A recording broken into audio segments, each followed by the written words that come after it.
What are some of the what sucks about the sugar diet? Give it to us. So there's a couple of things about the sugar diet that I think are potential issues. And so, for one, I'm trying to think of the best order of operations here. Let's start with the fat intake. When we're dropping to like zero fat, there are some inherent costs there. It typically means we're going to be digesting and absorbing our carbohydrates much quicker.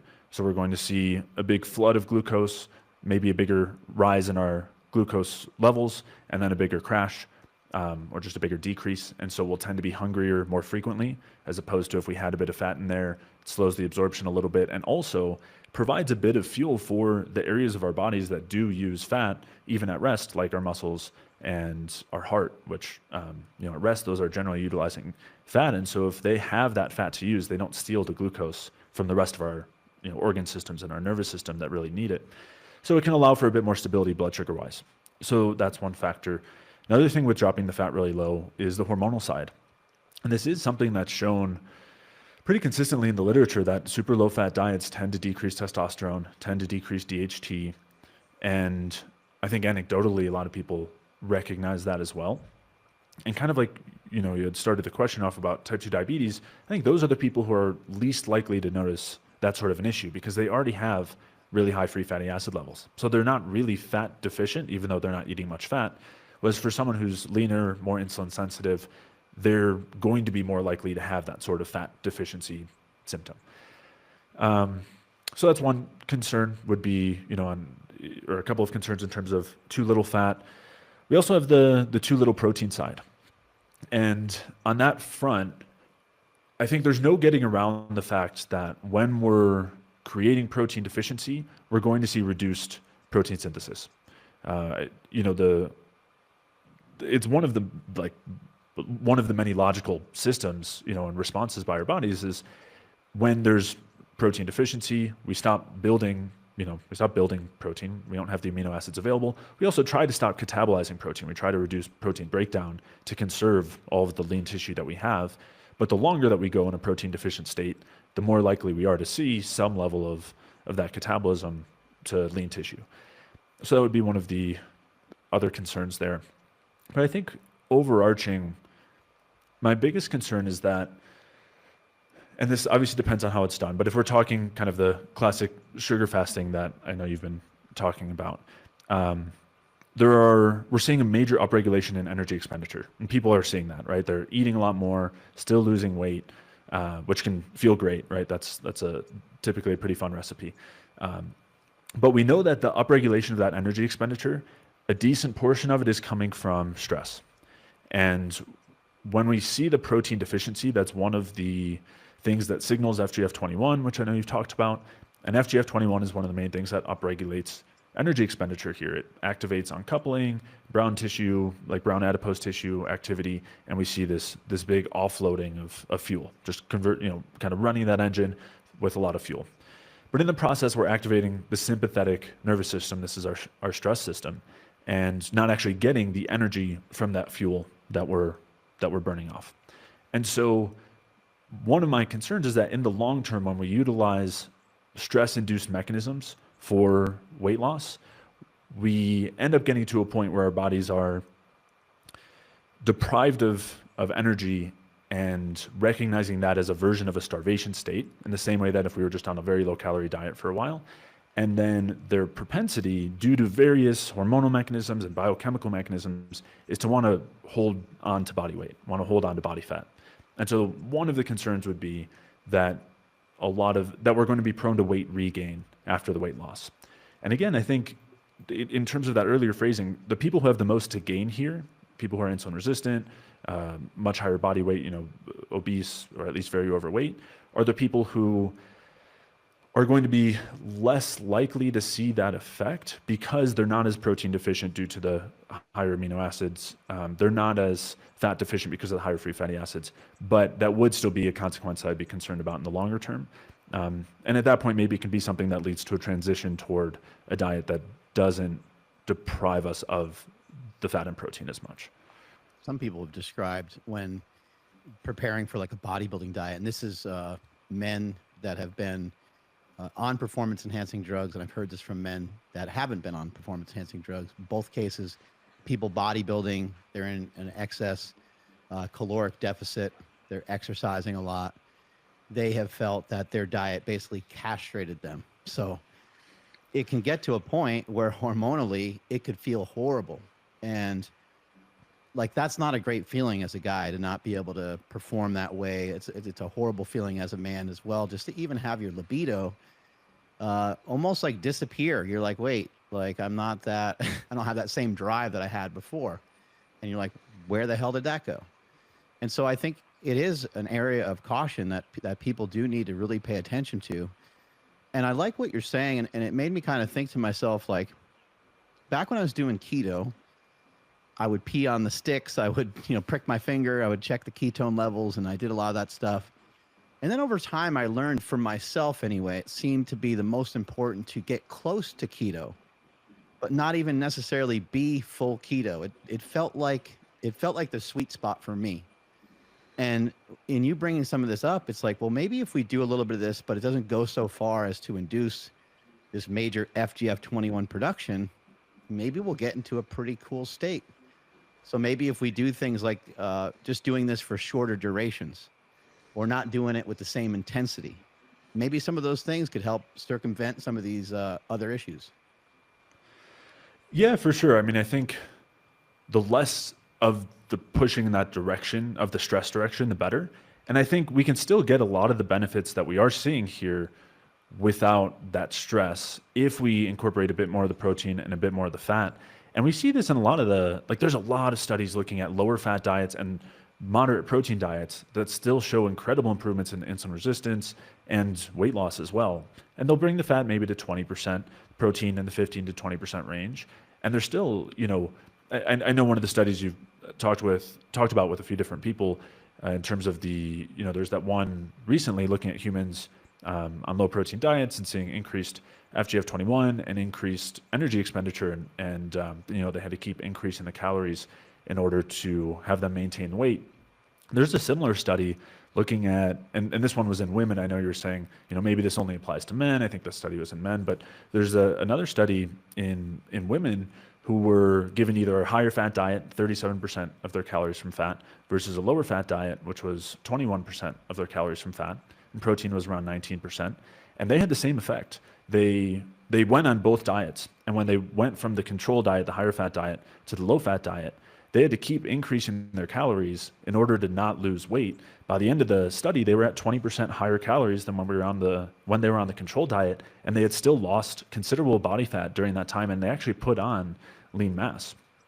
And so I think for a lot of people, we don't have to go quite to the extreme of fully cutting the fat and the protein, and we can include a bit in there, a moderate amount, a comfortable amount, and include it throughout the day and still get a lot of the benefits.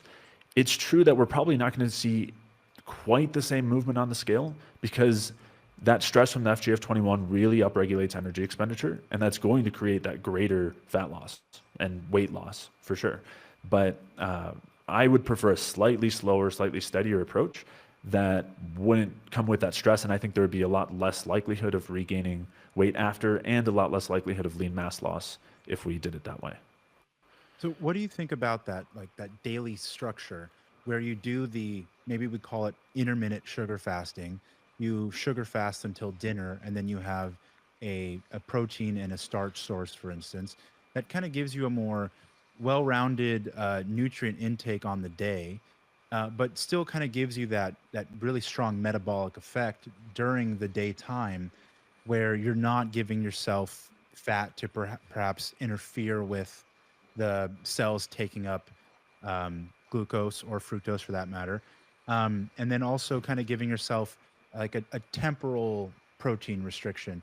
Because I notice I feel much better if I don't eat protein throughout the day.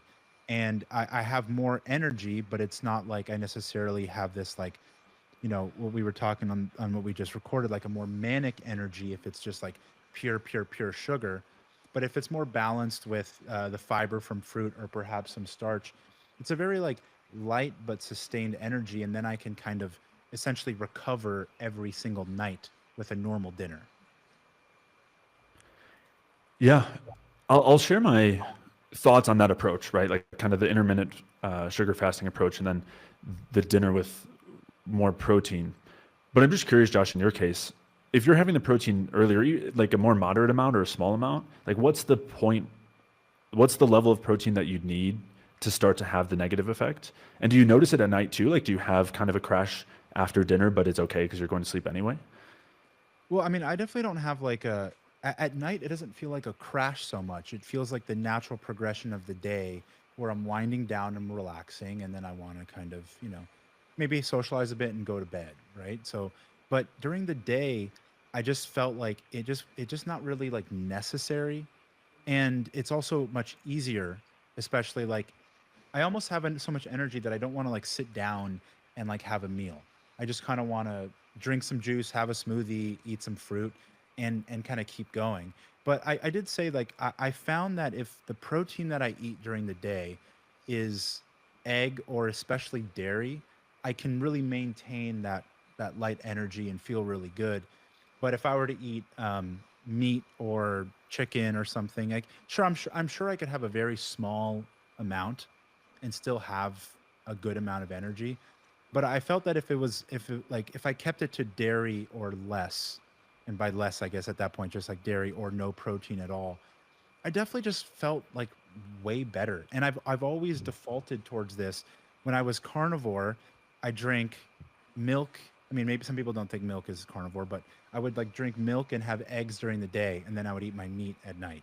When I followed a more bodybuilding diet, I had Greek yogurt and oatmeal and fruit during the day, and then meat and starch at night. And it just like for me, it seems like I've tend to try to explore diet in terms of digestion because I've had a lot of issues with bloating in the past. That's why I did carnivore in the first place. But for me, it's just like I noticed that my bloating is much less if I don't have any of those other foods during the day. And then at night, it's like, maybe you feel more full, but then I feel like almost giving myself the relief of digestion during the day, that then I'm more adept at digesting my dinner at nighttime. It's interesting you mentioned that because that was my first thought too, was digestion. And this may or may not be the case, but it's that the pattern that you're describing and the response, like doing fine with the dairy and eggs, doing fine with maybe a really small amount of protein, but anymore, we're seeing a bit of bloating, we're kind of dragging a bit. To me, that sounds like low stomach acid, and that may or may not apply in your case. Like, obviously we could talk in a lot more detail about, other things you experience, but that it brings me back to an important point here with the sugar diet, which is I think a lot of people deal with low stomach acid, poor bile flow, and as a result, they have issues with digesting protein and fat. And so I think that's another reason why a lot of people get relief from that sort of, from this sort of an approach. Again, I think there's a place for that. If we are dealing with low stomach acid, we want to tweak our diet so that we're not aggravating it, but we also want to work on bumping the stomach acid levels up, or same thing with bile flow. So yeah, it's another consideration, may or may not apply in your case, Josh, but just something that came to mind. But I did want to come back to the idea of, are we still going to have some of the effects that we're talking about with stress, especially if we're doing it more of an intermittent way, like the intermittent sugar fasting, where we're having the protein-based meal at night? And is that better? Is it worse? I would say if we're comparing zero protein throughout the whole day versus protein with dinner, and we're looking at the total FGF21 levels and the total levels of stress, I think it would be less, definitely less with the intermittent fasting, like the intermittent sugar fasting, where we're doing the protein with dinner. But we know that there's still increased FGF21 earlier in the day, based on some of those studies in humans that have shown that with really low protein, high carb, high fat meal alone, we'll see increased FGF21.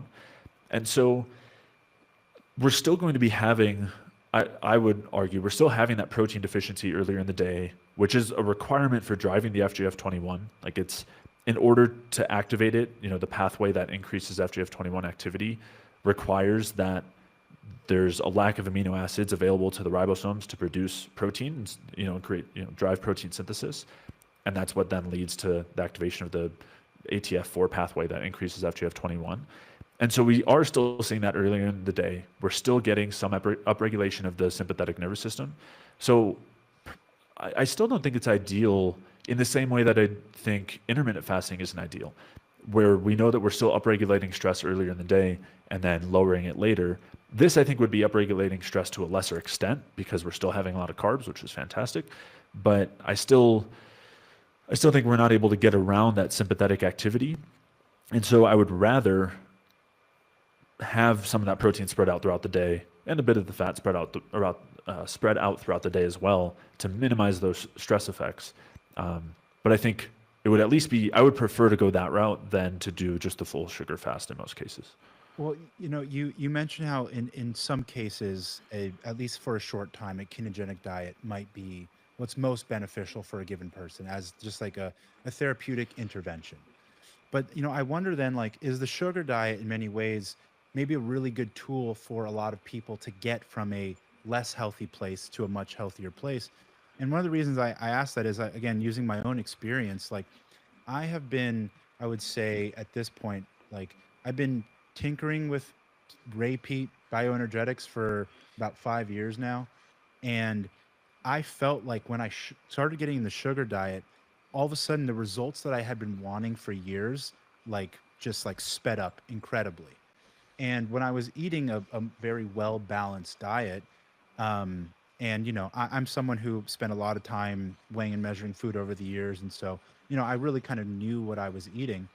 I just kind of like was holding definitely too much fat, and I just didn't really feel good, even though I was eating what in pretty much in any way would be considered a balanced diet and well-rounded, and included fruit and sugars and meat and starches and dairy and eggs. And somehow this, it's like, I mean, I talk about this all the time, but it's like my body temperature now is just consistently high, where before it was like, okay, kind of a struggle, okay, like I can maybe get to 98.6 sometimes, and now I'm in the high 98s. I'm pretty much every time I take my temperature in the middle of the day, I get like, now I'm in low 99s, like 99.1, 99.2.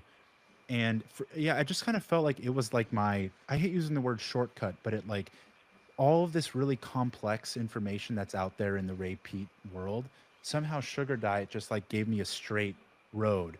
And I just like all of a sudden my energy and my sleep got so much better that, I don't know exactly what it is that's causing it, but I can't ignore how much better I feel all around, more so than just like I'm losing weight, because I'm losing weight, but I'm sleeping better and I'm working out more, and I'm being more productive, and now I'm filming a lot of content, and it's just kind of like somehow I'm getting all this benefit, and it doesn't seem like it could be like that bad if it's causing all these other downstream good effects.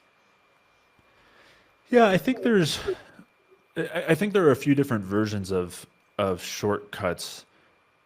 I mean, I know like shortcuts in quotations, or like strategies like this that can really help move the needle and bring us to a better place.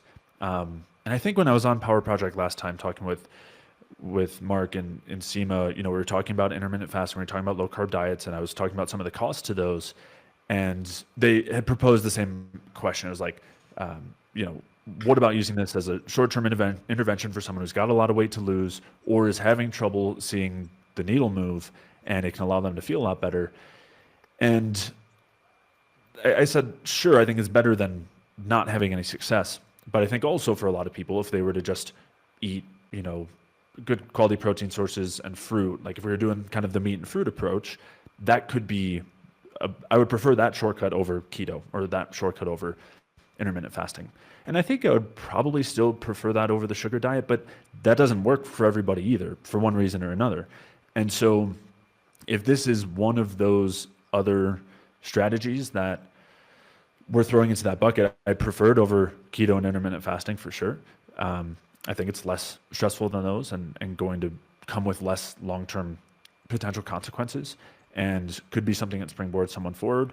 So I think there's a place for that. And as you said, like, you were eating a balanced diet before, and that doesn't mean that there's not a lot of potential things in there we could experiment with or tinker with, as you were saying. It doesn't mean there's not maybe some underlying processes that could have been improved, but that doesn't mean that that's straightforward or simple. It can be really complicated or just difficult to even sort out what those issues are. And so if this is something that simplifies it a lot to help somebody move forward and even resolve some of those issues, then I think it could be a really good tool. And I think that would be the use case for it, in my view.